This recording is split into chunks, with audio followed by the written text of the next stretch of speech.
To get the most out of the instant range, let's talk through the different functions. Now, essentially, most of these are presets. What I mean by that is that you have a cooking temperature and a cooking time that has been preset. And that's been based on a lot of research to work out what the best time and temperature is for different foods.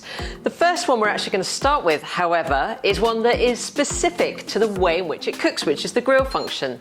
It's not an air fry function, it's a grill function. The heat is coming from the top down as it would with your standard grill. So it lends itself to the sorts of foods that you would otherwise grill. Think here, cheese on toast. Think that lovely cheesy topping on your nachos, but also things like burgers, chicken, or even steaks or chops. That heat comes from the top down, so it's going to have that perfect caramelization on the outside and be perfectly cooked on the inside.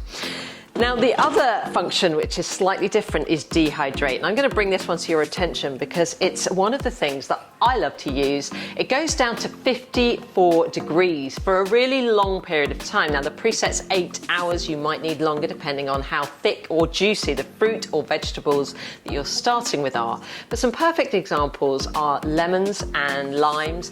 And these are ideal, dare I say it, for adding to your G&T. But if you've got children who love dried fruit, it's a great way to use up any fruit which is on the turn.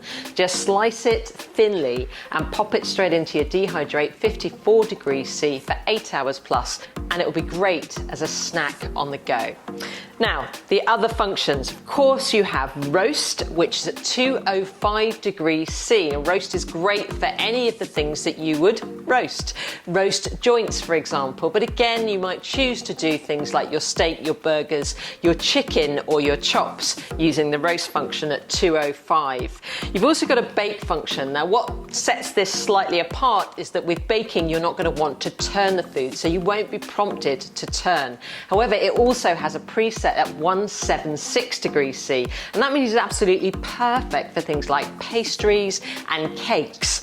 And then finally, you have reheat. Now, we're all busy, we lead busy lives, and having this reheat function is fantastically useful. First of all, many of us will have cooked too much or have leftovers or things that we just want to reheat.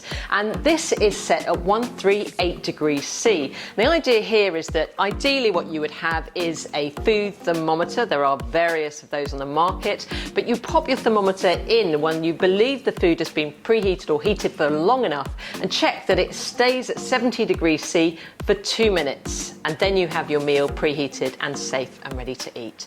So with that whole range of functions, there are so many different options, but this is going to make your life in the kitchen that much easier.